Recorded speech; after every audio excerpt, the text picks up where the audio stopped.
Hello， 我係 Fanny Lee， 多倫多地產經紀，服務大多區已經超過15年啦。所有關於房產嘅買賣、樓花轉讓，你都可以隨時揾我嘅。你可以 WhatsApp 我同埋我團隊係一定可以幫到你手㗎。Hello， 我係註冊物理治療師 Ellie 啊。我有個免費做運動嘅 YouTube channel， 如果有腰痛、網球手，又或者想針對部位 keep fit， 我都有 video 教你。姿勢正確係好重要㗎，可以避免受傷同確保有效嗎？快啲 subscribe 我個 channel 啦！我係專業地產顧問 Pansy 2017年由香港回流溫哥華，所以近年大家移民回流嘅問題，我都一一經歷過。如果大家對於溫哥華住宅物業有啲咩問題，歡迎大家隨時揾我。匆匆人生高低起跌，應該妥善打算，減輕家人嘅經濟負擔。由福地私家花園、雲石陵及殯儀服務，我會竭誠協助你每一個步驟，提供悉心嘅服務，助你圓滿人生路。從物業管理到房屋重建，甚至乎地產投資項目。From rental management to rebuilding to real estate investing， 我 Ringo 生嘅團隊提供一站式嘅服務，用最少時間為你提供最大嘅效益。Mirror 家專營各類個人防護用品，包括口罩、消毒用品，提供家居及商業送貨服務。登入 mirrorguard.ca 或者掃 QR code 進入網站訂購，可靠快捷，為家人加添一份保障。我係 Casla 溫哥華嘅地產經紀，從事房地產買賣同埋起屋。我嘅專長係根據唔同客人嘅需要，為佢哋度身訂造最適合佢哋嘅地產投資組合。如果你同我一樣都係咁鍾意溫哥華嘅話，而你又有需要，可以打俾我㗎。而家一小步為前景鋪路。Green Light Canada 過去15年嚟辦理超過22,000宗成功移民個案，處理各類移民項目，經驗橫跨加拿大，信譽良好，價錢公道。聯絡我驚我聽唔切喎，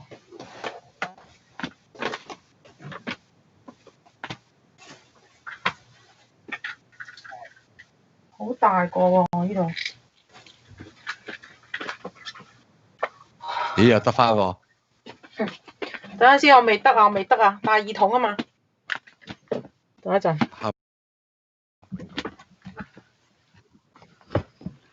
咦，好似得啦喎。等一陣先啊。係咪已經 OK 啦？大家見到啦係嘛？大家係咪見到咧？已經好啦，唔好意思嚇。咁咧，而家畫面係見到我一個嘅係咪 ？OK 啦。見到肥色嘅側面係因為我要望下個 YouTube 畫面，我俾翻正面大家睇先啦。先 everything OK？ 等啦 ，Wingo 咧而家就處理緊。大家應該而家聽到我把聲嘅，咁我梗係會繼續講啦。咁啦好啦，咁今日咧就係其實 Light Canada 特約嘅，咁啊就係我哋邀請到咧幾位嘅持牌移民顧問啦，佢哋嘅客戶服務總監啦，同埋移民服務聯絡人咧上嚟同我哋啫，即係就以一個移民顧問嘅角度咧，就試下探索下移民嘅一切嘅資訊。咁大家咧，我哋第3節咧就會有一個咧叫做 Q&A 環節嘅。咁 Q&A 嘅環節嘅時候咧，大家咧就可以咧就留低問題。咁啊，咦有女人聲喎 ，Wingo， 即係阿 Karen 把聲好似漏咗出去噃。係啦，好，等啦，我哋因為個技術上頭先咧都估唔到一開 live 行廣告行下之後就突然間咧就斷咗，咁而家我哋俾啲時間咧阿 Wingo 咧就處理先。大家都已經知道我哋嗰個其中一個嘉賓就叫 Karen 啦，係嘛？好，咁我哋一陣間咧佢而家把聲應該你哋聽唔到啦，因為而家見到我一個嘅啫。咁咧係啦嗱，所以咧大家咧就可以積極嚟留言啦。咁啊即係有啲咩問題問下，頭先都有一個問咗㗎啦。咁一陣間喺 Q&A 嘅 section 咧會問。咁今日個直播咧都會分3個環節嘅。咁第一部分咧，我諗都幾多人關注就係話，即係加拿大對香港因應嗰個國安法實施之後咧，究竟嗰個香港人優先嗰個特別通道會係點樣咧？咁嗰度會做一個短短地嘅簡介俾大家嘅。咁啊第二部分就真係多啲移民嘅項目啦。咁因為Light Canada 咧，其實佢哋喺加拿大咧都已經20幾年嘅，咁佢哋都處理過好多唔同嘅 case，咁所以其實今日你見到我條題都話啊，究竟加拿大有幾多種移民項目咧？咁我哋今日晏晝 rehearsal 嘅時候試嘅時候咧，我哋喺度哇，原來有咁多種嘅，咁啱啱可能會抽一啲案例啦，或者一啲邊啲項目可能會比較香港人係咪會比較合適啲啊？定還是我其實冇得揀嘅，即係睇下我自己去到邊嘅咋？又或者會有一啲案例嘅比較就係話 ，OK 邊個點解大家差唔多 scenario， 大家背景差唔多，點解佢得我唔得啊？咁樣究竟中間嘅細節係啲乜嘢嘢咧？咁樣咁，然後第三部分咧，我哋就會去到真係 Q&A 環節啦。咁而家我哋有100幾人睇緊啦。咁其實通常做直播都係㗎啦，一路陸續有加有減咁樣。咁大家咧就可以呢個直播咧1個鐘頭到，咁啊1個鐘頭內到，咁大家咧就可以將啲問題咧就打喺 YouTube 度。咁我哋見到我哋就會 send 出去㗎啦。咁如果係咁嘅話咧，阿 Wingo， 我哋而家係咪已經 everything is ready？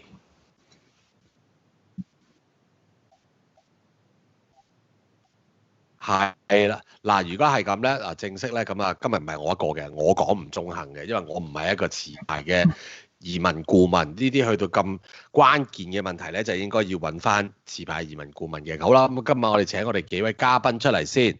好，咁啦，分別咧就麻煩阿 Wingo 你要 share， 阿 Wingo 你要 share 個 screen 俾我哋嘅，如果唔係我哋睇 Skype 嘅話會有 delay 嘅。好，咁咧我哋就睇下，我哋今日我哋有幾位嘉賓喺度啦。咁啊，包括咧就係有呢一個嘅 Green Light Canada 嘅持牌移民顧問啦，阿 Pavel 喺度嘅。Hello Pavel，Hi，係啦。咁另外咧就有佢哋嘅客戶服務總監啊 ，Director of Client Care with Green Light Canada，Joshua。Josh，how are you？Hello, I'm good. How are you? Yeah, I'm great. Good to see you. 好啦，咁另外一位咧就係 Karen， 咁佢咧就係移民服務嘅聯絡人，咁佢係會廣東話，亦都會喺呢一個嘅節目入邊咧就會做翻一個即時嘅翻譯，咁啊等大家了解多啲唔同嘅細節嘅。好啦，咁啊事不宜遲啦，今日就3 part 嘅啫。咁啊，第一 part 咧就我諗都係大家環繞，就係話因為喺香港，大家好多人就諗緊台灣啊、英國啊，定係加拿大啊。咁我哋嘅頻道主要喺加拿大啦。咁當然我哋都會喺翻加拿大嘅角度出發。咁加拿大係咪香港人嘅出路咧？咁我諗就先問咗第一個問題咧，就問阿 Pavel 嘅。咁啊 question one 就係加拿大對於香港因應國安法實施之後嘅最新收容香港人嘅政策細節啦。即係其實呢樣嘢大家最關心就係，喂幾時公佈啊？即係你而家公佈咗個項目啦，但係個細節幾時會咧？咁佢作為一個持牌嘅移民顧問，可唔可以俾到多啲資訊咧 ？Hello Pavel, could you answer me the question one? Yeah, sure. So,the assumption is that it will take place early next year. I believe it will be in mid-January, maybe beginning of February next year. 咁原來比我預計嘅會快少少喎。咁啊，阿 Karen 可能都要幫我哋翻譯嘅。係啦，咁我哋持牌移民顧問咧 Pavel 咧就講到而家政府仲未有公佈嘅，咁但係應該係下一年2021年嘅年初咧，大概係1月中或者1月尾啊，甚至乎2月咁上下咧，就會公佈更多嘅詳情㗎啦。咁呢個資訊都幾關鍵性嘅，因為其實英國咧都會係喺1月尾嘅時候咧，就應該會公佈呢個 BNO 嘅方案嘅5+1方案嘅細節。咁即係話到時應該就會係香港嘅農曆新年啦。咁啊，到時即係睇下大家就密切留意啦。好啦，咁啊第二個問題問一問啦，好多人對文件咧，即係加拿大移民部咧，即係嗰個文件咧 Canada.ca 嗰度咧就會話呢個放寬呢個年青人 youth。咁普遍就認為30歲以下嘅香港人嘅，咁會唔會話30歲到40歲嘅港人都會有呢個優惠咧 ？Pavel? So I guess it's the youth term that you are inquiring about. So in my opinion, no, it will not be extended to people older than 30 because in the end of the day, Canada is seeking economic benefit and、if you compare it to the express entry system points awarding, then I believe that no, I think 30 will be the top. Probably they will extend it to 35, but I doubt that. I think we will need to find alternative solutions for people older than 30. 係啦，咁樣咧，因為喺個政策嗰度咧，係講到係30歲嘅，咁 Pavel 咧就話應該就唔會可以 extend 到去40嘅，有機會可能可以去到35歲，咁但係都要睇翻個政策咯。因為加拿大好着重我哋嚟嘅移民咧係能夠帶到俾我哋喺經濟上面咧有一個嘅好處嘅。咁所以咧30歲咧嗰個如果你話係 express entry 嗰個計分咧嗰個分數咧就會係最高嘅。咁所以而家暫時都係30，未必可能會去到35咁樣。係，即係如果有了解過即係移民加拿大嘅方案，大家都知道要計分嘅。咁喺年齡分咧就30歲即係頂爆嘅，咁但係跟住之後就會慢慢減分嘅。咁所以即係呢樣嘢我諗頭先阿 Pavel 講得最好一樣就係話你都必須要明白，即係雖然就係話嗰個方案係因應嗰個國安法實施，咁加拿大喺5眼聯盟入邊佢認為需要去俾香港人入境啦。咁但係同時間加拿大亦都要考慮自己國家佢哋需要啲乜嘢嘅移民嘅。咁呢個我之前 live 都有講過，就係話其實普遍咧佢都係梗係希望吸引啲經濟類嘅移民，或者可以製造經濟啦。咁喺視乎即係睇下佢哋嗰個細節上面會點樣公佈嘅。好啦，咁啊第3條咧就係呢個都少啲人講，但係其實都應該要留意嘅就係其實喺嗰個文件入邊咧都有提及過，就係話加拿大嘅醫護同埋 IT 嘅行業咧，即係移民部長咧係直頭係多謝。因為佢係好依靠呢個外國移民嘅，咁其實呢兩個行業喺加國入邊有啲咩優勢咧 ？Pavel? So in terms of advantages for IT and medical professionals in Canada, I believe it's pretty universal for any developed country. So one can always, advance in a career ladder, and the paycheck obviously is higher in these industries. But I don't think that other occupations should be disadvantaged. So there is some sort of shortage, and there is always a room for highly skilled professionals in these industries. But other professions are always welcome in Canada as well.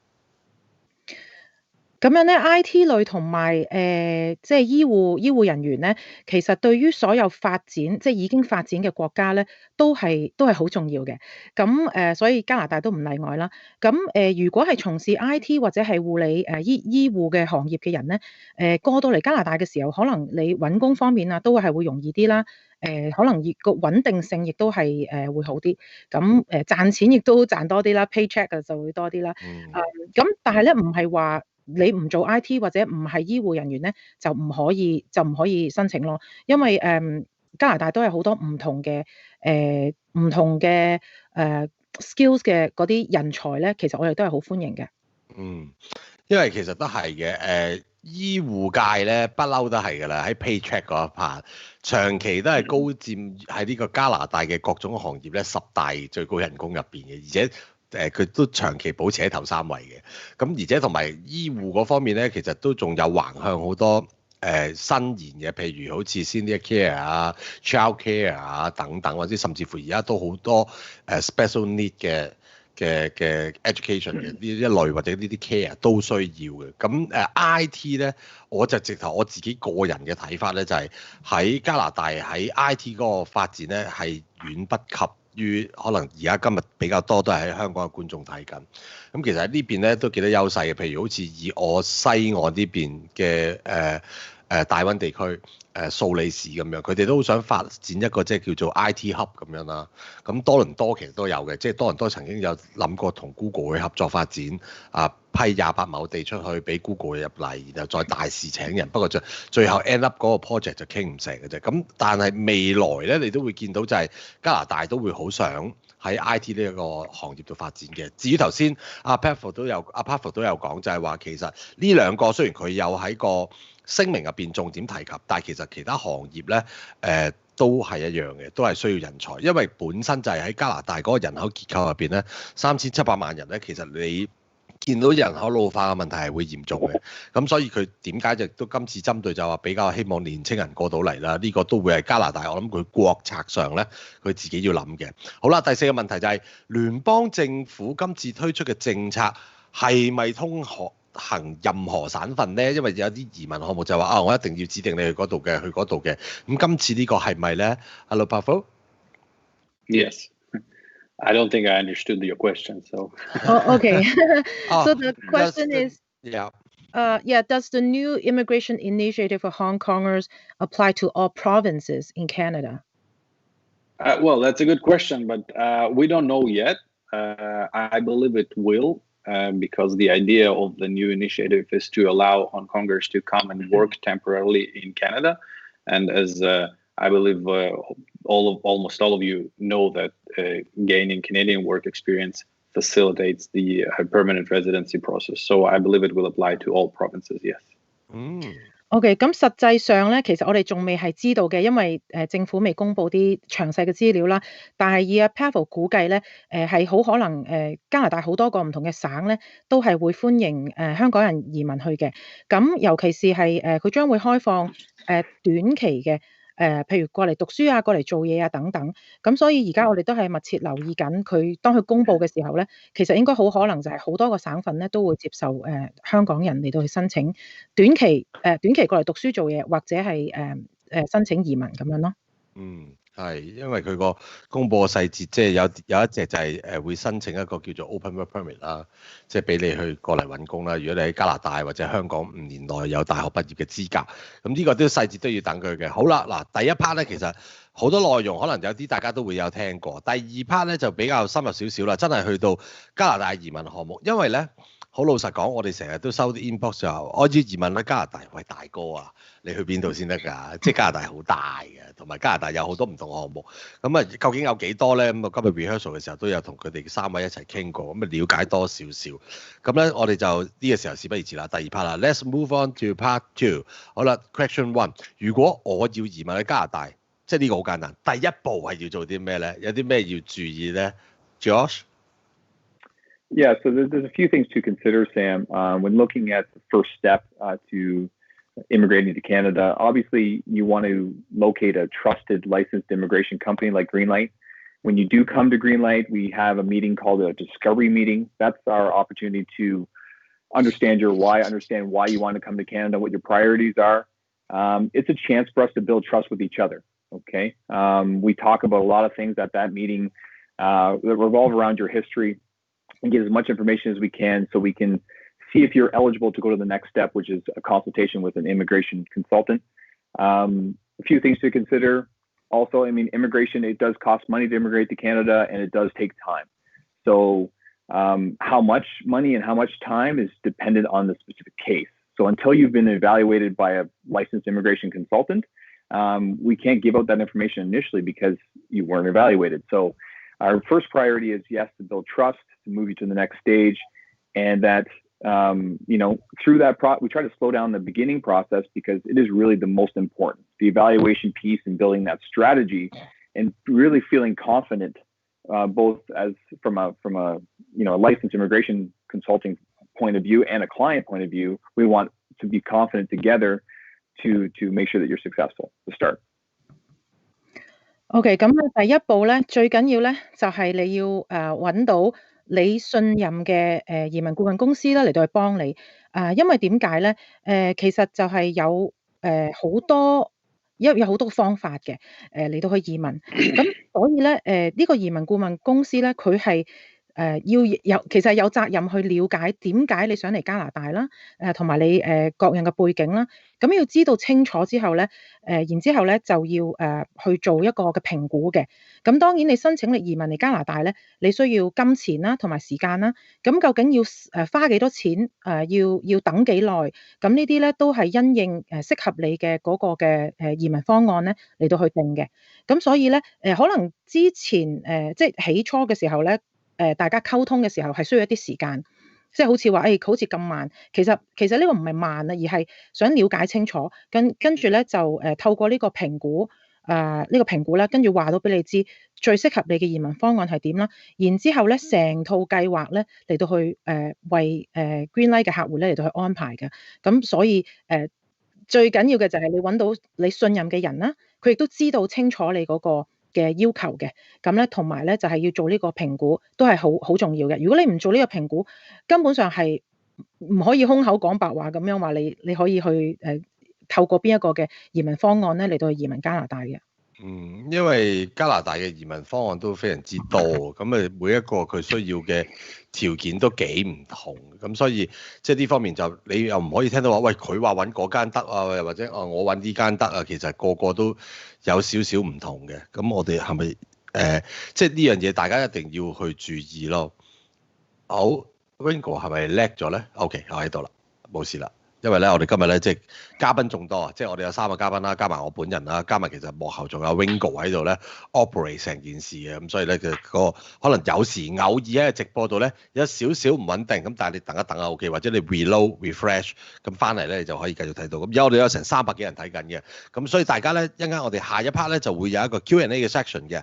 頭先已經一路陸陸續續有啲觀眾咧喺度留咗啲問題㗎啦，咁我哋都歡迎大家繼續喺我哋而家嗰個chat room 入邊咧繼續留問題。咁我哋會轉交俾佢哋幾位，一陣間就會喺第3 part 咧就會答大家嘅。咁呢一 part 咧我哋講緊加拿大移民項目㗎。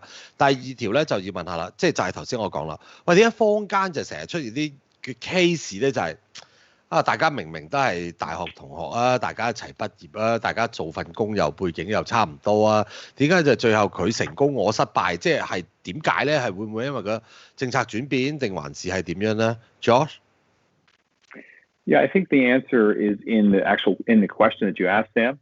There's different cases, different people. You'll yield a different outcome. We get this question all the time. We get comparisons all the time when we talk to people, when we talk to clients. We can't compare cases until again, it's very specific to the person or the situation. So our job is to, yes, we know that everyone knows somebody that has immigrated in the past or they know of certain examples.But we can't speak intelligently about those cases because we didn't handle them. We didn't have our licensed consultants like Pavel evaluate their case.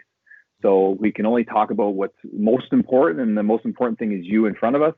So, that's what we focus on. OK， 咁咧關於呢個可能背景差唔多，但係點解有啲人移民成功，有啲人又唔成功咧？咁Joshua 咧就喺度就分析啦。其實每一個case 啦，同埋每一個嘅人。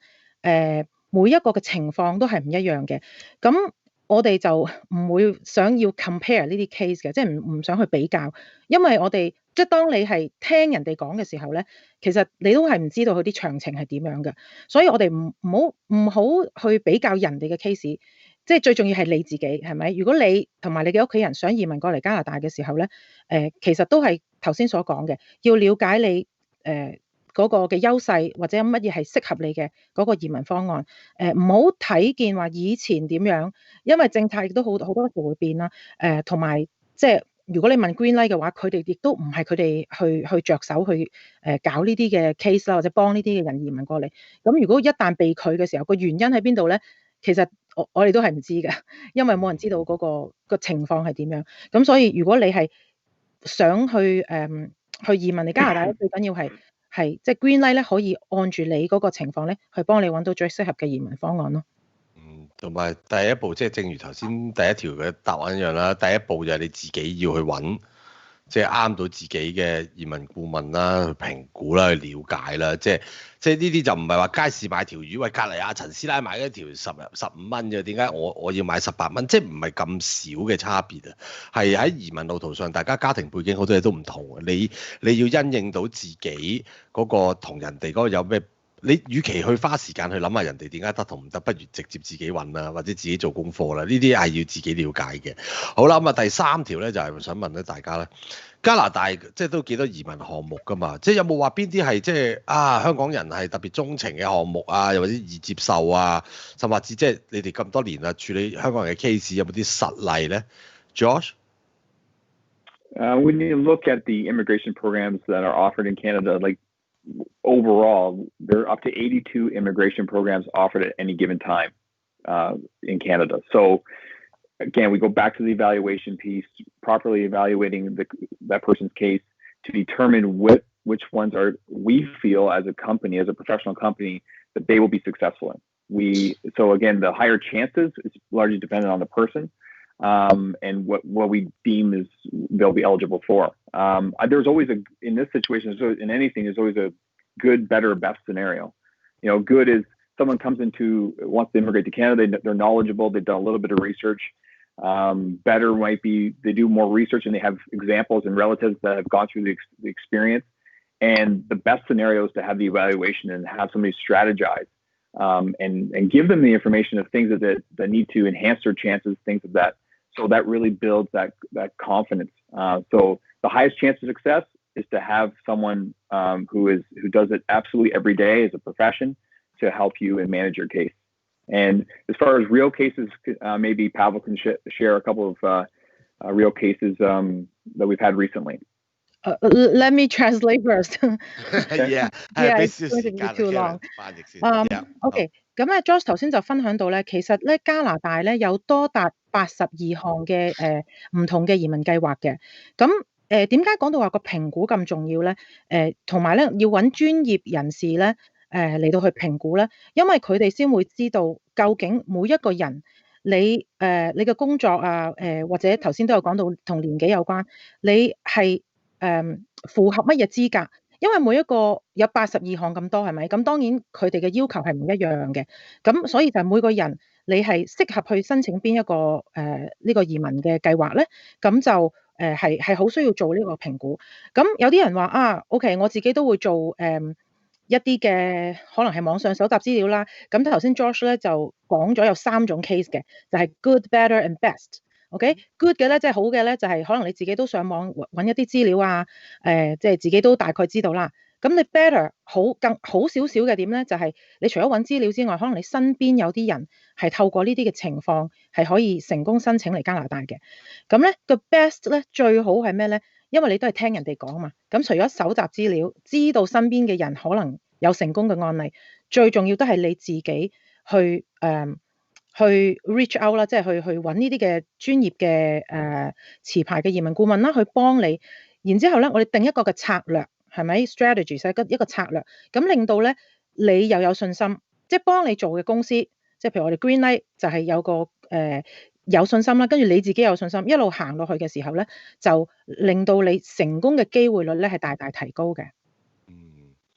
係啦，咁啊要問埋阿 Pavel 啦。Are there any real cases you can share, Pavel? Well, of course, there's tons of cases that we can Give talk me about. Some. Give me one to let our Hong Kongers know that. For sure.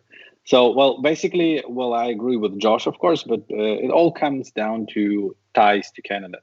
So everything is about labor market and the level of establishment in Canada and the ability of an immigrant to settle in successfully and to integrate into the Canadian labor market. So the majority of Canadian immigration is it's all about it's called economic immigration. So it's about one success. Once you come to Canada, you get a job or you establish a business, you become an established resident and eventually a citizen. So in terms of ties to Canada, in my opinion, it all comes to the right strategy.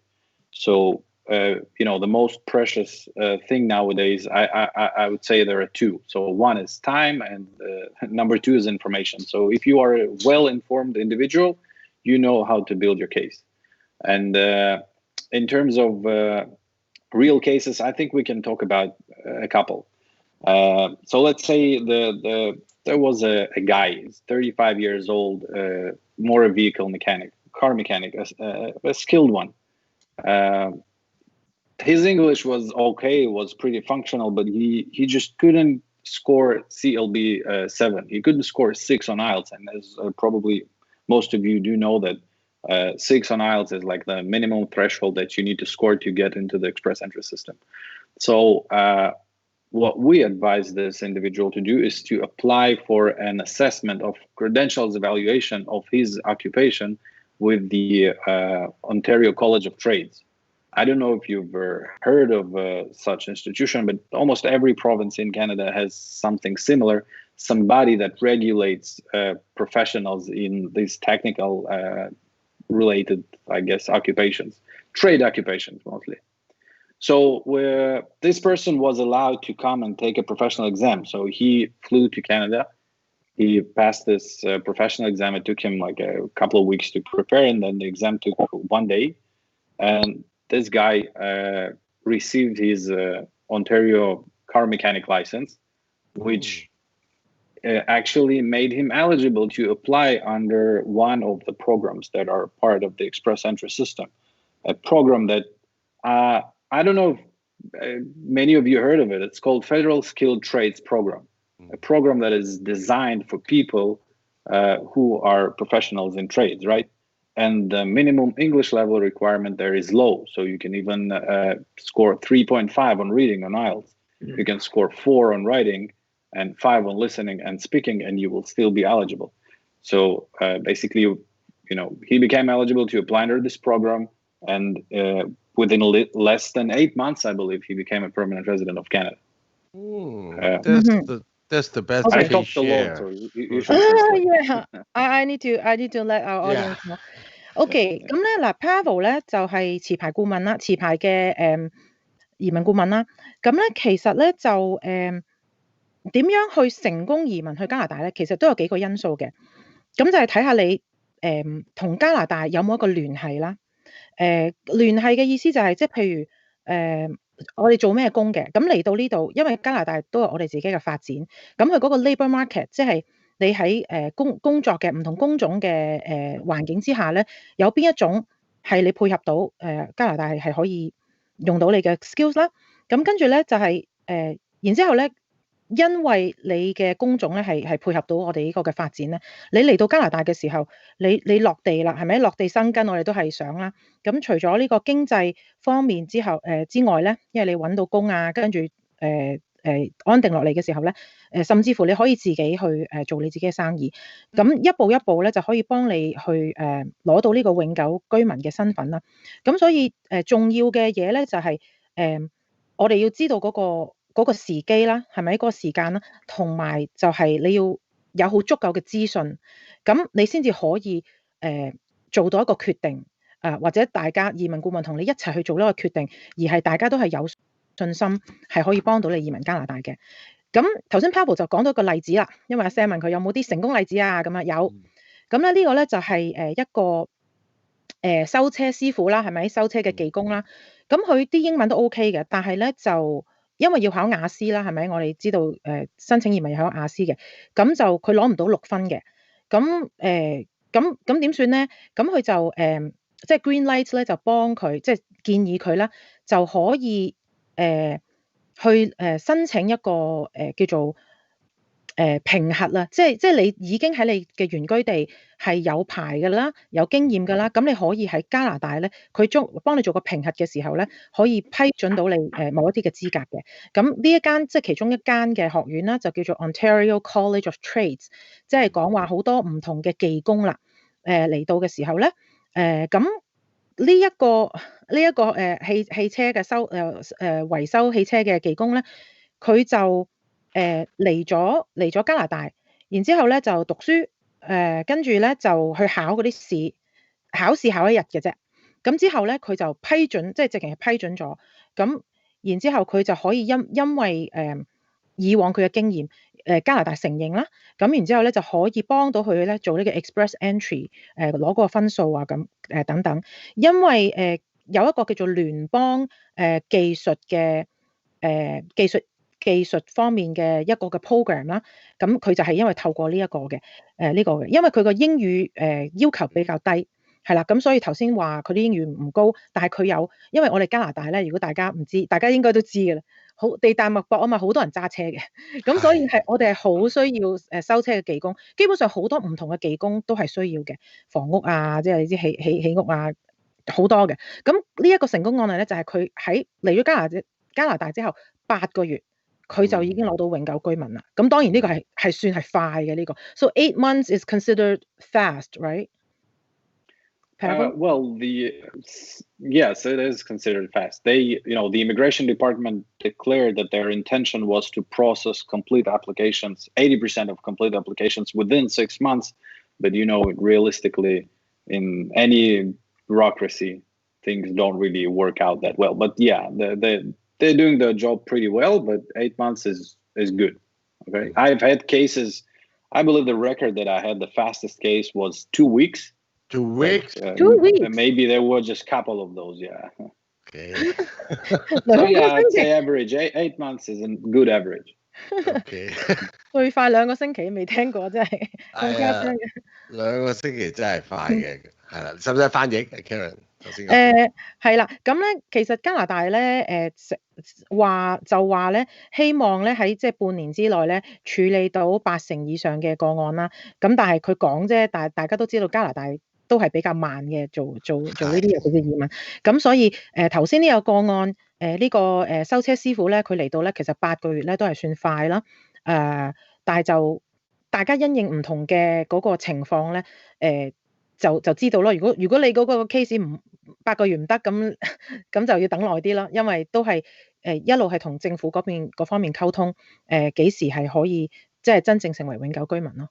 係啊，因為即係頭先都阿 Pavel 都有講，譬如好似聯邦咁，你同省其實大家又會有唔同，即係呢度我哋係3級政府制，咁所以其實同香港你對政府個概念咧，得一個政府咧，有少少唔同嘅，咁所以呢方面即係大家又係要了解嘅。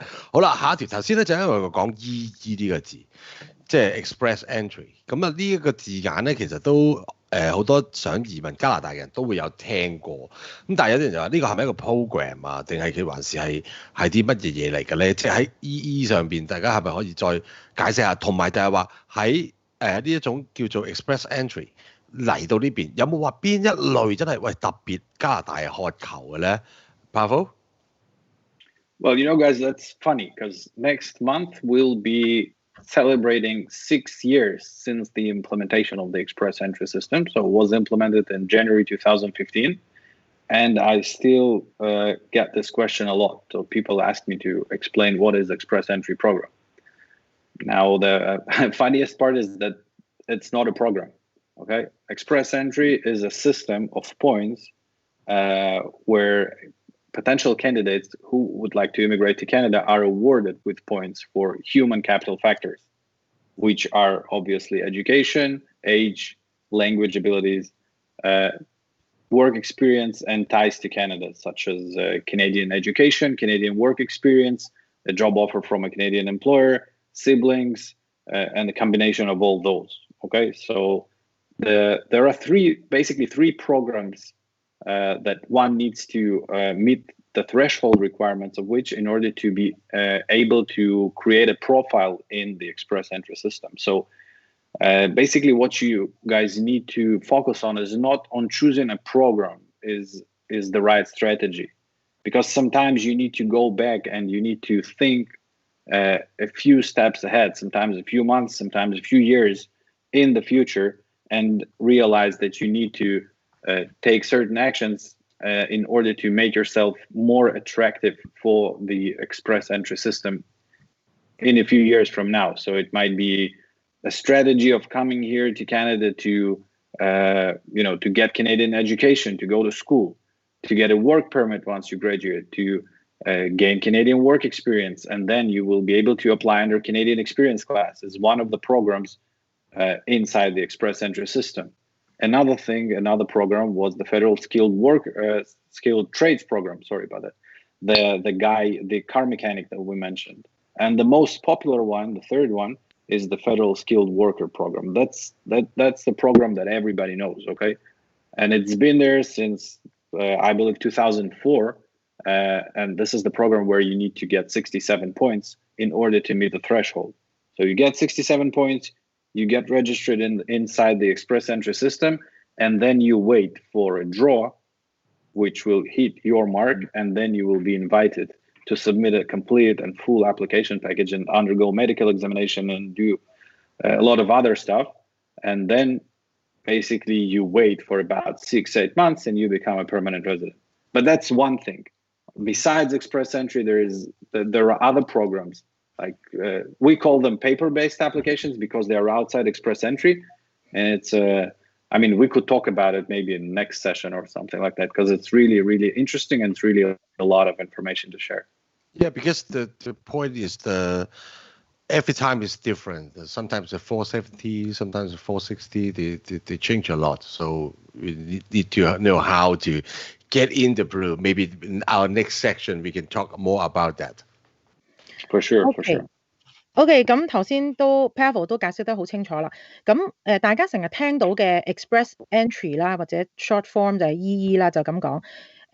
其實咧就係2015年嘅1月咧，係開始嘅。咁大概而家有即係差唔多6年嘅時間啦。咁其實 Express Entry 咧自己本身咧唔係一個移民嘅計劃。咁係乜嘢咧？如果唔係一個移民計劃，其實咧 Express Entry 係一個計分嘅一個系統嚟嘅。咁如果你到咗某一個分數咧，咁你就可以政府就可以去邀請你啦，就係參加呢個計劃啦。然之後咧就準備去移民嚟加拿大。咁啲分數係點樣計嘅咧？通常咧都係同我哋嘅關於人係好有關係嘅。咁我哋嘅人包括係咩咧？包括係我哋嘅年紀啦，我哋嘅嗰啲語言能力啦，我哋嘅工作啦，同埋有冇加拿大嘅公司咧會去請你做嘢啦，仲有你有冇兄弟姊妹喺度啊？所有呢啲咧仲有一個係 education 啦，當然係我哋嘅教育背景啦。咁所有呢啲都會係作為一個計分。咁然之後咧就幫你 create 一個 profile， 即係好似 create 一個 account 咁樣。咁然之後咧再睇下你係適合喺咩時候咧，就係適合申請嘅。咁因為有時政府嘅政策都會改變嘅，咁所以我哋如果你 create 咗呢一個 account， 即係呢個 profile 嘅時候咧，即係按住政府如果有啲咩改變啊，咁移民顧問其實都可以幫你咧去揾翻一個適合嘅，因為嗰個你嗰啲分數已經知道啦嘛。咁其中有一項咧就係叫做 Canadian Experience 嘅一個 program， 就係話如果你喺加拿大係有經驗嘅，即係譬如係讀書嘅經驗或者做嘢嘅經驗啦，係非常之好嘅優勢嚟嘅。咁仲有剛才講嘅係聯邦嗰個技術移民嗰方面啦，咁等等啦。咁到咁上下咧，你啲分夠啦，咁跟住咧就會抽籤啦，我哋會抽籤，然之後抽中咗你咧，咁我哋政府咧就會去邀請你成為一個移民嘅候選人啦。咁然之後接住落嚟咧就係如果即係成功啊，即係可能你係去做身體檢查啊咁樣等等啊，跟住再等6至8個月度咧，咁就可以成為呢一個嘅永久居民啦。呢個好緊要嘅，即係加分，樣樣都要加你自身嘅條件啦、年齡啊、教育背景啊、你嘅工作經驗啊、你嘅工作嘅專長類別啊、喺邊度喺加拿大有冇唔同嘅經驗啊，呢啲全部都係，即係你就係要樣樣咁樣加好加滿啊，咁我哋就去抽籤，咁啊然後個分你又掂到啦，咁抽，即係呢個意義就係有時都係，頭先阿 Pavel 頭先第一佢都有講，即係佢都話嚟咗咁多年啊，你都仲有人係問緊同一個問題㗎嘛，即係就係個 Express Entry 係點樣去理解咁樣，咁啊希望今次可以一個解答到大家。好，我哋就去下一條啦。Let's move to the question 6。好，咁啊，留學再打工之後再申請移民，其實就有少少頭先講嘅嘢啦，即係你逐樣加上去。咁啊，呢個都係近年比較多香港人嘅選擇嘅，特別係最熱門咧，即係我諗呢1-2年就係 Manitoba 係好多人會去選擇嘅。睇開我哋節目嘅觀眾都會知道啦。咁啊，安省都會多人想去嘅。咁其實除咗呢2個省之外，其實冇其他選擇咧，甚或之就係呢種。即係分幾個 step 先留學，再去攞 work permit， 再成為一個 PR， 嗰個成功率高唔高咧 ？Pavel? So yes, the study permit, work permit, permanent residency. Well, it brings us back to the idea of strategy again, and in terms of the question about provinces. So you can study anywhere you want in Canada. Almost every province has a provincial program. Which makes it easier for recent graduates to become permanent residents with a provincial support. So some provinces allow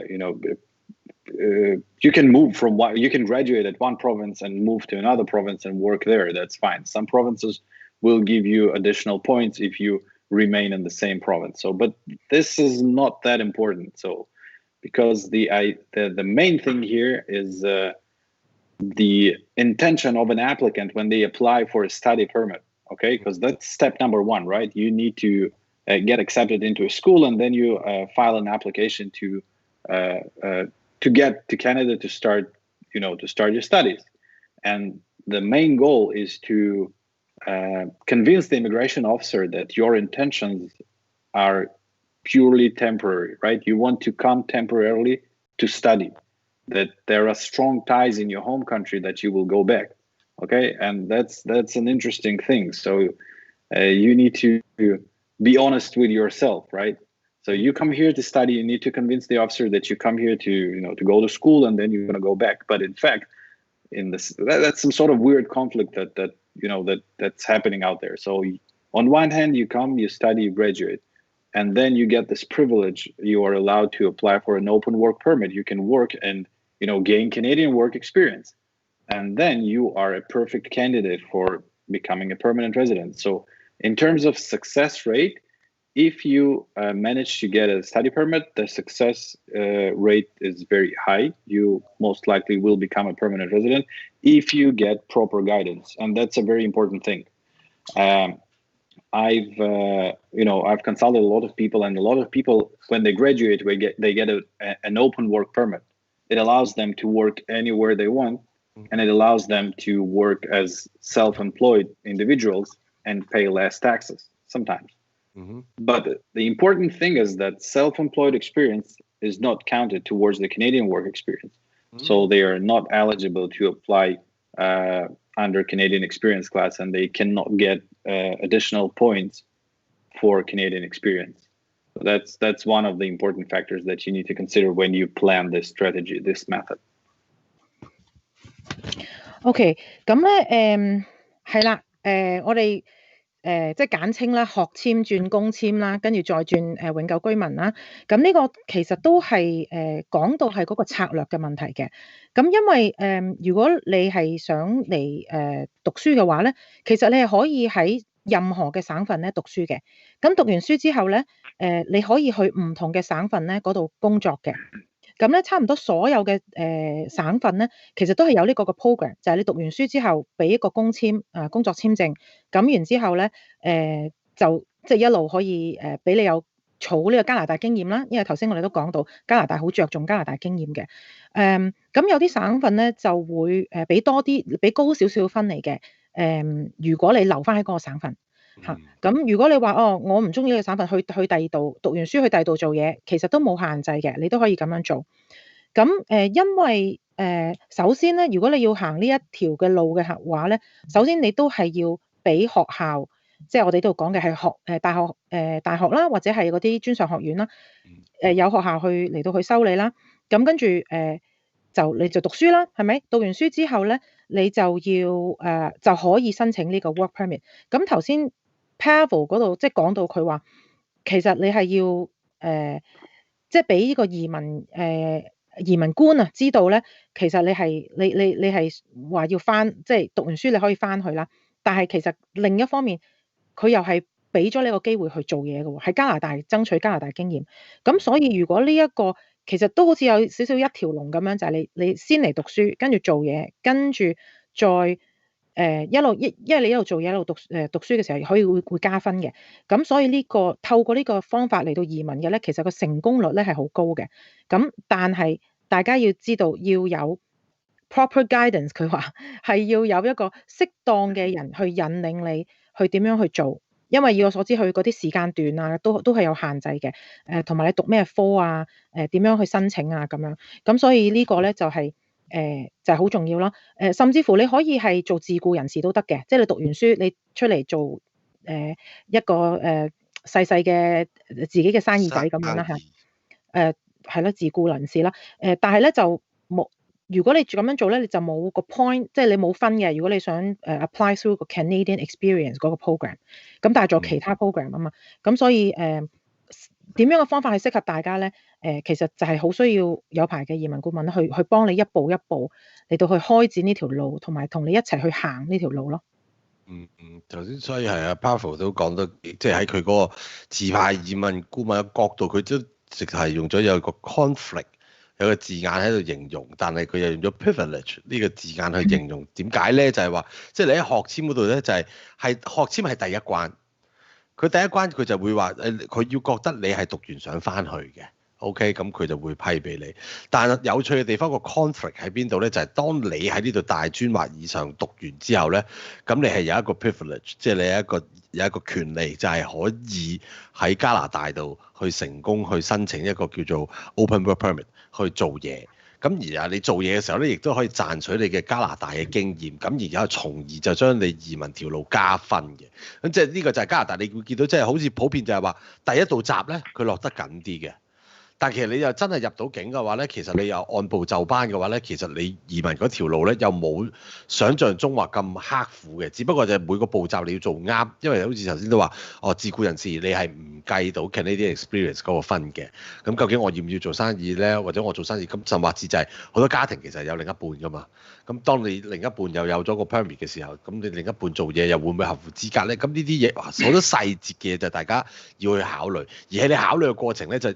即係有時真係好老實講，唔好淨係自己齋諗，你一定要好熟悉嘅政策。咁而最熟悉嘅政策咧，咁當然咧就係啲持牌移民顧問，好似 Green Light 咁樣，佢哋一定會了解嘅。咁呢個就俾大家了解。好啦，去到第7條 ，move to number 7。好多人就會話：喂，我想移民加拿大喎，但係加拿大嘅國土咁鬼大，即係各省之間點樣去選擇咧？呢方面就要揾真係客戶總監啦。Josh，could you tell us how should people choose among all the provinces? Looking at Canada as being a very big country. Mm-hmm. Oh, can you hear me okay? A little bit lag. Maybe did you check on my check the mic again? 1 2 1 2. Is that okay? Can you hear me okay now? Yeah, it's better now. Yeah, you can go on.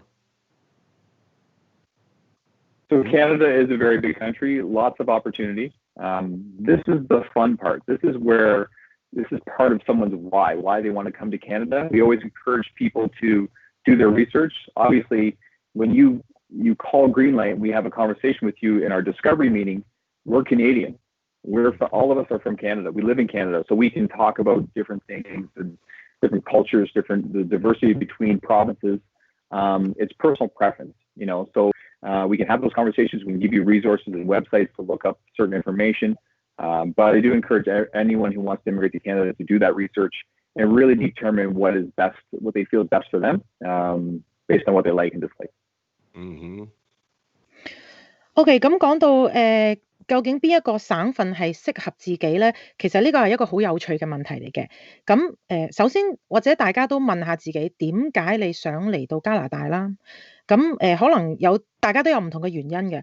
咁當你譬如你去接觸 Greenlight 嘅時候咧，咁我哋會有一個嘅會議啦，就係俾大家去探索一下，了解一下嗰個背景，知道咧有唔同嘅其實唔同嘅省份啦，或者我哋有唔同嘅文化背景啊，或者嗰個有好多嘅唔同喺度嘅。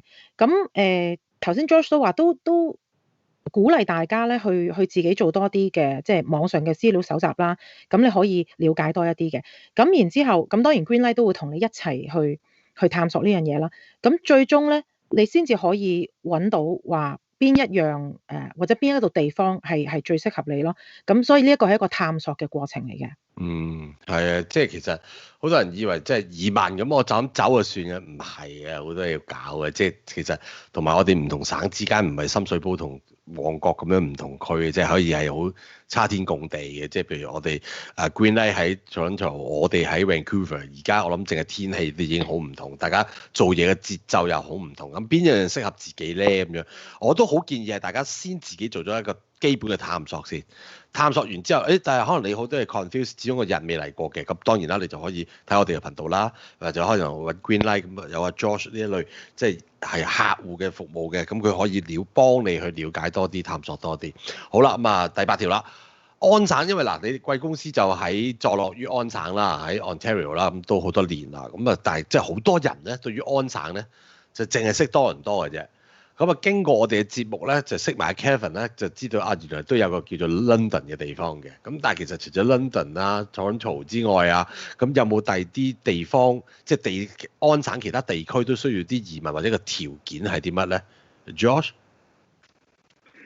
With regards to Ontario specifically, yes, Ontario is a large province. There's lots of opportunity there. I think when you look at immigration historically, a lot of people have gone through Toronto.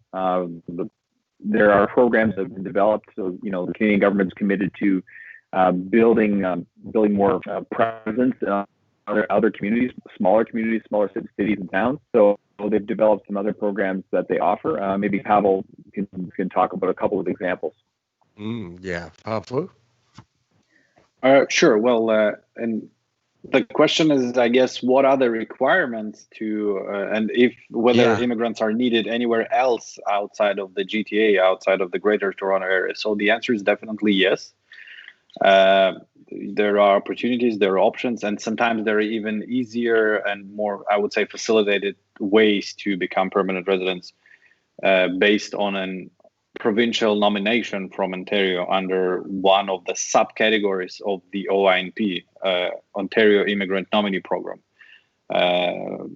Besides that, there is, I believe you guys heard about Rural and Northern Immigration Pilot Program, okay, which is like a community-driven immigration stream. But so yes, definitely immigrants are welcome and needed everywhere. But the thing is that most of these programs are employer dependent, I would say. So one needs a job offer or a work experience at this region where they intend to move and live and work. And so it's not really a points-based system, right? So you need more ties to Canada, more ties to that specific region in terms of employment or a job offer.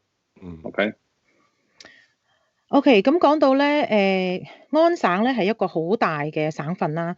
咁除咗多倫多，大家一般都係識多倫多啦嚇。就其實仲有好多離多倫多遠少少嘅一啲城市啦。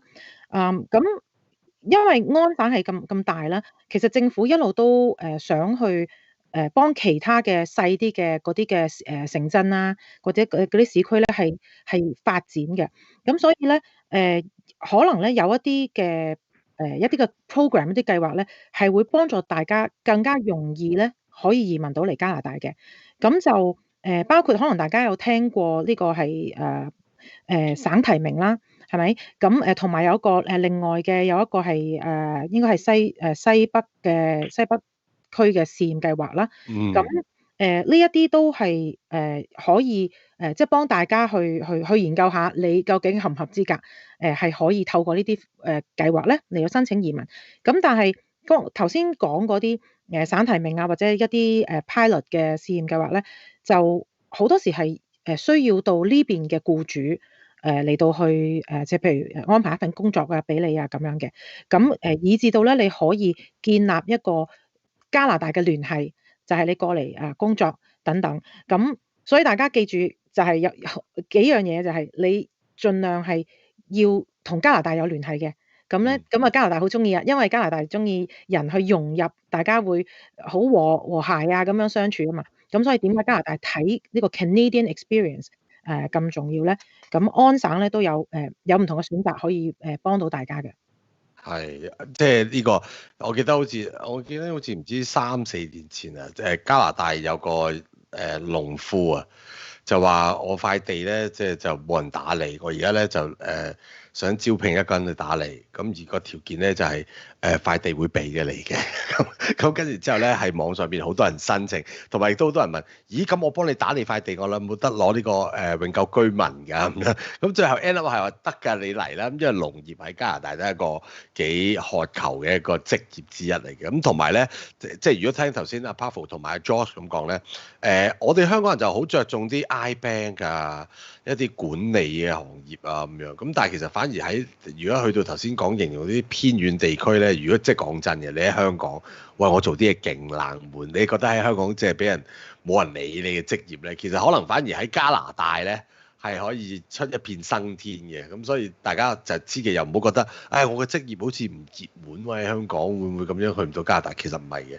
所以呢啲你又知道要明白香港同加拿大係唔同嘅國度，有唔同嘅需求，咁呢樣嘢就等大家了解下。咁好啦，咁今日咧我哋頭兩 part 環節就完咗㗎啦，咁緊接翻嚟咧，我哋啱會去咗廣告俾我哋4位咧都唞一唞，飲杯水，然後下一 part 翻嚟咧，我哋其實見到大家咧就問咗好多問題嘅，咁我哋一間會有時間就會講解答大家問題，或者大家而家一路睇緊都有400幾人睇緊嘅，咁如果你睇緊你覺得我都有啲嘢想問喎咁樣 ，feel free 係就寫低你嘅問題喺度，咁我哋一陣間咧休息2分鐘，翻嚟之後咧我哋就會繼續第3部分就解答大家嘅問題嘅。而家一小步為前景鋪路 ，Green Light Canada 過去15年嚟辦理超過22,000宗成功移民個案，處理各類移民項目，經驗橫跨加拿大，信譽良好，價錢公道。聯絡我哋獲取最新移民資訊。Mirror 專營各類個人防護用品，包括口罩、消毒用品，提供家居及商業送貨服務。登入 mirror.ca 或者掃 QR Code 進入網站訂購，可靠快捷，為家人加添一份保障。Hello， 我係 Fanny Lee， 多倫多地產經紀，服務大多區已經超過15年啦。所有關於房產嘅買賣、樓花轉讓，你都可以隨時揾我嘅。你可以 WhatsApp 我同埋我團隊係一定可以幫到你手㗎。匆匆人生高低起跌，應該妥善打算，減輕家人嘅經濟負擔。由福地私家花園、雲石陵及殯儀服務，我會竭誠協助你每一個步驟，提供悉心嘅服務，助你圓滿人生路。從物業管理到房屋重建，甚至乎地產投資項目。From rental management to rebuilding to real estate investing， 我 Green 高薪嘅團隊提供一站式嘅服務，用最少時間為你提供最大嘅效益。我係專業地產顧問 Pan 2017年由香港回流溫哥華，所以近年大家移民回流嘅問題，我都一一經歷過。如果大家對於溫哥華住宅物業有啲咩問題，歡迎大家隨時揾我。Hello， 我係註冊物理治療師 Ellie 啊，我有個免費做運動嘅 YouTube channel， 如果有腰痛、網球手，又或者想針對部位 keep fit， 我都有 video 教你。姿勢正確係好重要㗎，可以避免受傷同確保有效嗎？快啲 subscribe 我個 channel 啦！Light Canada 溫哥華嘅地產經紀，從事房地產買賣同埋起屋。我嘅專長係根據唔同客人嘅需要，為佢哋度身訂造最適合佢哋嘅地產投資組合。如果你同我一樣都係咁中意溫哥華嘅話，而你又有需要，可以打俾我㗎。而家一小步為前景鋪路 ，Green Light Canada 過去15年嚟辦理超過22,000宗成功移民個案，處理各類移民項目，經驗橫跨加拿大，信譽良好，價錢公道。聯絡我哋獲取最新移民資訊。好 ，Green Light Canada， 咁今日咧我哋就係 Green Light Canada 嘅特約嚟嘅。咁其實睇開我哋節目咧都知道 Green Light Canada 咧就係一個安省嘅移民顧問公司啦。咁佢哋有佢哋嘅持牌移民顧問嘅。咁持牌意思咧即係有牌你查到嘅。OK， 咁即係呢個就叫做係一個信心嘅保證啦。咁等大家去揾移民顧問嘅時候，我哋成日都講話，即係盡可能揾多啲唔同去了解下邊個係啱自己。咁即係今日頭先頭2 part 咧，大家都睇到㗎啦。即係你會見到就係加拿大嘅移民項目，頭先阿 Joshua 都有講，佢話基本上有82種移民項目嘅，咁邊樣先係啱自己咧？你又自己可唔可以睇得晒咧？咁呢樣嘢大家又要去諗啦。咁另外就係話，其實大家問咗好多嘢，好多問題嘅。咁大家我知道，我會逐一耐心回答大家嘅。咁我哋就一陣間咧，就等我哋喺後台，而家咧佢哋幾位咧就喺度處理緊啲問題。究竟邊個答先啦？邊個答後啊？咁一陣間咧，我哋就會陸續解答嘅。咁喺呢個時候咧，就多謝大家收睇啦。咁如果大家未訂閱我哋住家男人頻道啊，我梗係希望大家訂閱我哋頻道啦。咁我哋又唔係淨係講移民嘅，我哋普遍加拿大嘅生活我哋都會講啦。咁啊，如果覺得我哋啲片好睇嘅 share 出去啦。咁啊，然後最緊要加鬧鐘啦，因為我哋一個禮拜都最少有3至4條片嘅。咁啊，你撳咗鬧鐘嘅話咧，我哋有咩片都可以俾你睇到嘅。好似琴日我哋又介紹咗溫哥華嘅樓盤啦，上個星期我哋又試過講 Regina 嘅樓盤啦，我哋有講加拿大嘅新聞啦。咁我哋希望就喺加拿大呢度咧，即係做到一個即係俾多啲資訊大家嘅。咁啊，所有嘅資訊大家聽完都係嘅，我哋鼓勵大家係多邊思考，大家不停自己去諗，自己去求證，自己去了解嘅。好啦，啲問題咧一去咗廣告之後翻嚟咧，又越嚟越多咯噃。咁我哋似乎都需要啲時間作答，同埋阿 Wingo， 我哋可以未啊？好，咁我哋就開始啦。好啦，我哋歡迎翻 Hi Powerful，Hi Josh，Hi Karen。好啦，大家休息完咧，我哋就翻嚟就係時候問問題啦。咁啊好，哇，字真係好多喎。等陣先。好，第一個問題係乜嘢啊？我要睇翻先。immigration path for Hong Konger, how long do you expect the path will last for? If I come to Canada next year to study for 2 years, I will graduate at December 2023. Will PR still be eligible at that time?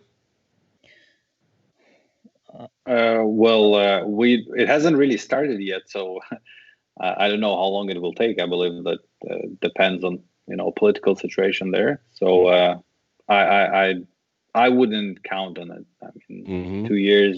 It's a temporary measure, right? So I don't think it will last that long. Okay. 我唔係太清楚你問緊邊一條問題，因為好多問題。唔緊要，你頭先嗰條你可唔可以翻譯翻俾出嚟？佢哋即係就係話嗰個 immigration path for Hong Konger 有幾耐可以 last 到？頭先我問咗噶啦，咁啊 Pavel 答咗噶啦，咁啊問嗰個都係英文嘅，咁我相信佢應該亦都聽得明嘅。咁樣我哋譬如 move on 去下一條啦 ，Marco U。My wife has submitted the work permit application in September.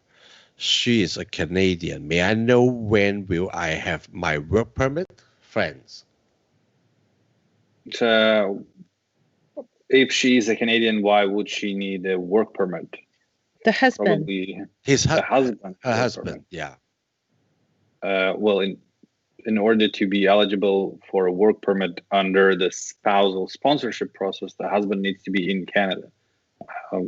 I think we need some more clarity on the question. You're welcome to write it, so maybe we'll get to it later. OK， 呢一個問題咧，我哋需要多啲資料嘅，因為你要根據頭先 Pavel 講咧，係需要喺加拿大先至可以申請到嗰個 work permit。咁但係因為比較簡單啦，呢個即係好多資料都冇，咁所以或者可以再詳細啲，即係同你傾，或者你問個問題可以多啲資料俾我哋，咁我哋先至可以答得比較圓滿咯。係。好，咁啊，跟住就 BMA 就 I am Canadian citizen working in Hong Kong. Can I come back to Canada with my girlfriend and apply her PR after marriage in Toronto? Yes, you can. I like this question. It's quick, simple, easy. 但係我係咪要翻譯翻做中文啊？如果佢英文問嗰啲，我相信佢都聽得明。咁冇理由唔明佢自己寫嗰個問題啩，係咪先？即係但係其他係咁呢個就係話加拿大嘅 citizen 啦，咁佢就喺香港做緊嘢嘅。咁佢話可唔可以翻去加拿大先同女朋友結婚，再喺多倫多結婚，再申請翻呢一個嘅永久居民嘅。咁阿 Pavel 好簡單，好簡潔 ，yes 係啦，咁簡而清解決咗呢個問題。好，咁下一條啦。Any extension about universities allowing overseas students to complete half of the course online?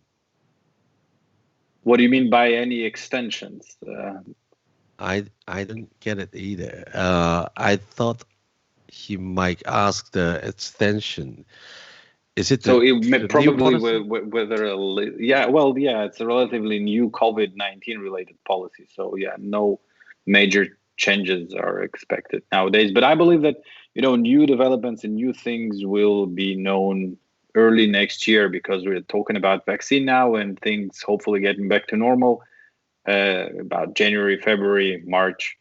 So I think they will not really extend this idea of online education. They want to get people back to classes, but it has to be done safely. Oh. Karen 可以幫佢翻譯。OK， 咁問題就係話會唔會有一個可以延期啦，俾大學嘅學生就係而家喺海外嘅，就係可以延期去完成佢一半嘅課程，喺網上完成佢一半嘅課程。咁頭先 Pavel 就話如果你係講緊因為新冠肺炎有嗰啲政策改變咧，咁可能嚟緊出年啦，2月或者3月可能會有公佈都唔定嘅。但係如果係就咁一般嘅情況咧，就冇呢個延期嘅。咁但係佢會唔會因為大家都知道我哋係 lock down 咗好耐啦，留喺屋企啦，係咪成日都要？咁有冇啲新嘅政策咧，或者點樣去幫助呢啲而家身處喺海外嘅學生去完成佢個學業咧？咁我哋就要等下政府有冇新嘅政策去公佈啦。好，咁啊，下一條啦。I would like to learn more about NOC code and work experience in Hong Kong. Many are taking multi-roles and can be completely functional change between jobs. Well, that's completely in like perfectly normal situation. People work in one capacity and then they switch and they do something else. So the basic requirement for eligibility to apply for immigration programs is at least 1 year of full-time paid experience in the same capacity with the same employer within the last 10 years. So that's perfectly fine to work 3 years as a teacher and then 2 years as a doctor. The only thing is that you need to choose what is your primary occupation for the purpose of applying for permanent residency in Canada. But yes, that's okay. OK， 個問題就係可唔可以即係喺想申請嘅時候咧，可唔可以係做唔同嘅工作嘅？咁頭先 Pavel 就話可以嘅，即係譬如咧你可以1年裡面咧，你係做一個全職嘅工作，但係咧就要係同一個嘅僱主。咁跟住咧，可能2-3年咧，你做其他嘢嘅，譬如你做1-2年係做老師，跟住咧2-3年做醫生咁樣，咁呢啲都係可以嘅。咁但係到你申請嘅時候咧，就要考慮到究竟你係用乜嘢嚟到去申請呢個永久居民嘅身份咯。即係睇下邊一個工種對佢最有利。佢有後補嘅。It should be he. He mentioned that 5 years in both purchasing and logistic duties. And another job is 3 years in customer service and retail. But those roles are in different NOC. So which one is his first priority? Well, without getting too much into details, I would say the position where he had longer experience, so 3 years in customer service and retail, but you need to find the right NOC, the right name, the right title of the position, okay?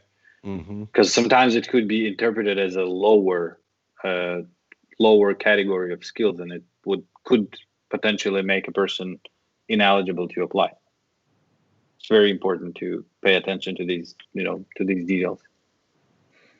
OK， 咁個例子咧，即係同一個聽眾問嘅，就係話，譬如第一份工作咧就係5年，已經做咗5年㗎啦，係做採購啦，同埋做運輸方面嘅物流方面嘅，咁啊做咗5年。咁另外咧就係第二份工作咧就係做咗3年，係客戶服務啦，同埋係銷售服嗰方面嘅。咁即係可能係要睇下嗰個時間啦，你睇下時間長度邊一個比較好啦，同埋嗰個分數，因為有一啲嘅項目有啲嘅工種咧，可能個分數係比較低嘅，咁所以都係要去計算啦，去計算你究竟嗰個做嗰個工作嘅時間長短啦，同埋嗰個工種俾到幾多分嘅。I actually have a question because I'm not sure if all the audience here knows what NOC is. Like, should we go over what NOC is? 佢哋知嘅啦，好多都。Okay. They know and not. Just in case I'm asking. Just in case you can explain that. Yeah. Well, no, I believe they do know. I believe everybody knows what NOC is. So, and we don't really have too much time to go into too many details. But in general, NOC is National Occupational Classification. And there are categories of level, education level and skills level for almost any occupation there is in the world. And it's, categorized into group 0, A, B, C, D. So 0 is managerial, A is somewhat professional, something that requires university or college, mostly university degree. B, I would say, is college or on-the-job training. And C is like semi-skilled, for example, a truck driver, and D is unskilled, like a barista or, I don't know, something like a cash register attendant or whatever. OK， 咁好快啦，即係大家都可能知道 NOC 係咩啦。咁但係萬一just in case 有啲朋友唔知咧，咁 NOC 咧其實係代表 National Occupation classification， 即係話係全國性嘅一個一個分類，係工作性質嘅分類啦。咁就係按住你嘅教育水平啦，同埋你需要擁有嘅用到嘅嗰啲skills 咧嚟到去分嘅。咁有 O 啦、A、B、C、D 啦。咁 O 咧就係係 manager 嗰級嘅，即係管理層啦。咁咧 A 咧就係 professional 嘅。咁咧 B 咧就係college 嘅，即係 A 就係應該係有大學位啦。咁 B 咧就係 college， 因為 college 同大學都係有啲分別嘅。咁 C 咧就係叫做半專業嘅技工啦嚇，即係譬如揸貨車嘅嗰啲大貨車係啦。好多人都成日話想 driver 可唔可以咁樣，係難啲嘅。C 類係唔合乎申請資格嘅。但係如果你喺加拿大嘅，你做揸大貨車，其實人工都唔錯嘅，非常好，仲要係。咁但係穿州過省咯。咁但係 D 咧就係最尾一個咧，就係冇乜特別技能嘅，即係譬如收銀員啦，因為你係唔需要好高嘅教育水平啊，或者一啲特別嘅 training 嘅，咁所以就係有呢幾種嘅分類咯。好啦，咁啊繼續咧，我哋又去睇翻啲問題，因為都幾多啊，即係同埋大家陸陸續續問，我應該會有個位會截停嘅，因為其實多倫多咧而家就嚟半夜㗎啦，咁其實要俾佢哋休息。但係如果大家反應好嘅，咁大家可以即係多啲留言啦、share 啦，等我哋知道個講座係幫到大家嘅，咁大家就可以我哋繼續長遠都會有呢一類再針對性唔同項目嘅移民講座俾大家，等大家了解多啲都可以嘅。好。跟住咧，我都要揾翻頭先啲問題啊，因為好多問題。等陣先，咦，我 lost 咗添。係呢個係中文嚟嘅，佢就話本人咧已在加拿大畢業，即係1年前嘅。咁啊，而家工作中。咁啊，關於加拿大對香港人新移民新政策咧，需要工作滿1年先合乎資格申請 PR。咁工作種類有冇要求咧？咁啊，麻煩 Karen 幫我翻譯俾阿福聽啦。Okay, we have an audience here. He graduated a year ago, and now he's working in Canada. So in regards to the new initiative, and they need to work for 1 year in order to be eligible to apply for PR, right? So, like, are there any requirements for like what type of job that they need to do? Yeah, well, that's a good question. So first, you need to make sure that you are an employee, that you work for someone and get a paycheck and not a self-employed individual. That's number one. Number two, you need to work in a skilled occupation, which brings us back to NOC. So it has to be a position either in category 0, A, or B. And then there is important thing that you need to keep in mind, the level of English. So you need to take the English exam, and the minimum level of English, the minimum marks that you need to score depend on the position. Whether it's 0 or A, then you need to score higher. If it's category B, you could score like 5 in each band. Okay, but still you would have to compete with others.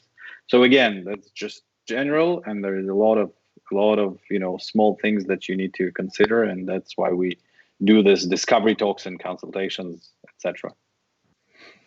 OK， 咁咧最緊要咧就係你而家嘅工作咧係有僱主去請你嘅，咁然之後咧你係出糧嘅。咁換句話講咧，即係你唔可以做自僱啦，係咪？因為冇僱主出糧俾你啦。咁所以記住咧，你係要即係受聘嘅。咁咧然之後咧都會睇翻嗰個你嗰個 occupation， 你嗰個工種係乜嘢？咁咧 OAB 啦，即係做 manager 噶啦，管理層噶啦。professional 噶啦，同埋即係 college 咧呢啲先合資格嘅，咁啊 CD 就唔合資格噶啦。咁另外咧就你知道考英文試啦，咁英文試嘅需求咧亦都係按照住唔同嘅你個工作嗰個職位啦，即係頭先講嘅 OAB 啦，係有唔同嘅要求嘅。咁然之後咧，你同樣咧係要同其他人去競爭嚇，咁樣先至可以即係喺呢個申請個過程裏面咧，你都係要同人爭嘅。咁即係如果你想知道更加詳細嘅話咧，其實都係即係 Green Light 咧會有一個同你見面啦，係咪？可以了解你嘅情況啦，跟住更加知道你嗰個情況咧，就可以進一步去幫你咯。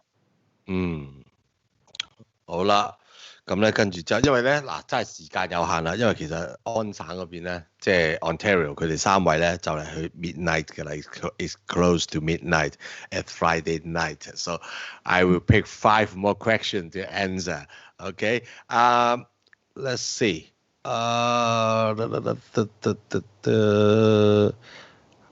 Jonathan Lam, hello. If I get married and signed my papers in Canada, will I be able to get work in Canada?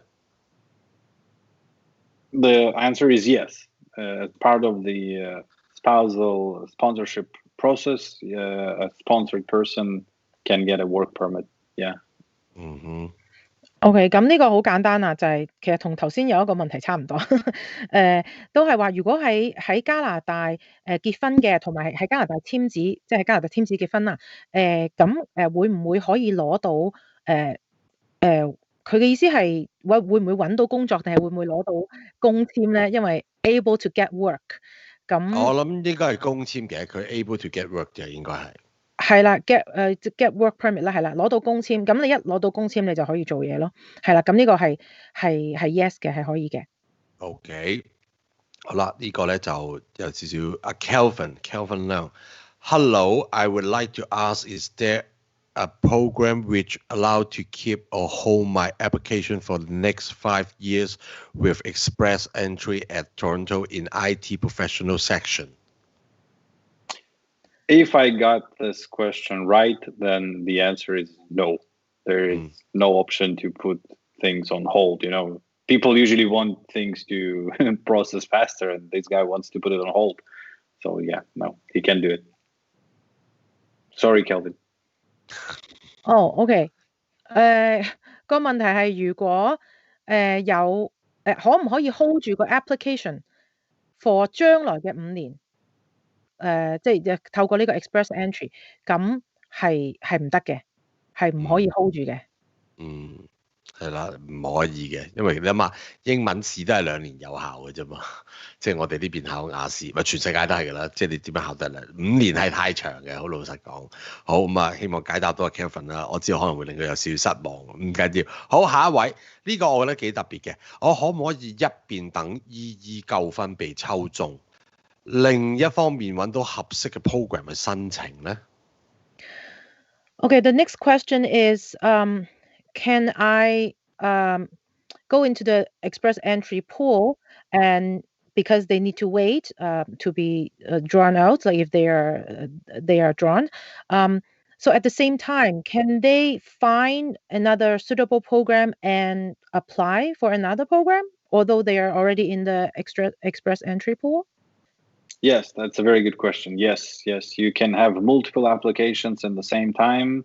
The only one visa can be issued in the end of the day, but yes, you can have multiple applications. Any other program. OK， 咁呢個係好消息啦，應該就係答案係可以嘅。如果大家係已經係入咗呢個 express entry 嘅 pool， 係等緊去抽籤嘅話，其實大家係唔使淨係齋等呢個 express entry 嘅，係可以揾其他你都適合去申請嘅 program。你同一時間申請唔同嘅 program， 幾個 program 都可以。咁但係當然最尾咧就只係有一個咧會批核啦。咁你就可以過嚟加拿大啦。但係你係可以同一時間申請唔同嘅 program 嘅。OK， 好啦，呢個都個 situation 幾得嘢。Kiki Lee，If I graduate in the US undergrad and currently working, I think he means working in Canada.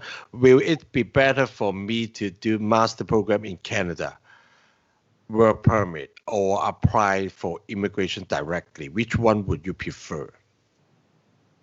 I think she's working in the US actually, but US. Yeah. Well, I think master program would be best because master's degree is great, and then then there is this work permit thing. So the interesting thing about master's degree, so you don't really always need to get a work permit. You can apply for a permanent residency under certain provincial program immediately when you graduate, from your master's degree. So that's a good thing.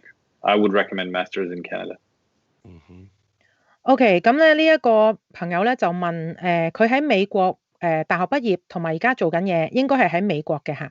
咁就會唔會係申請加拿大嘅呢個碩士嘅課程會好啲咧？定係申請呢個工作簽證會好啲？sorry 講錯咗，係讀 master 之後再申請 work permit， 定係直接去申請呢個移民嘅？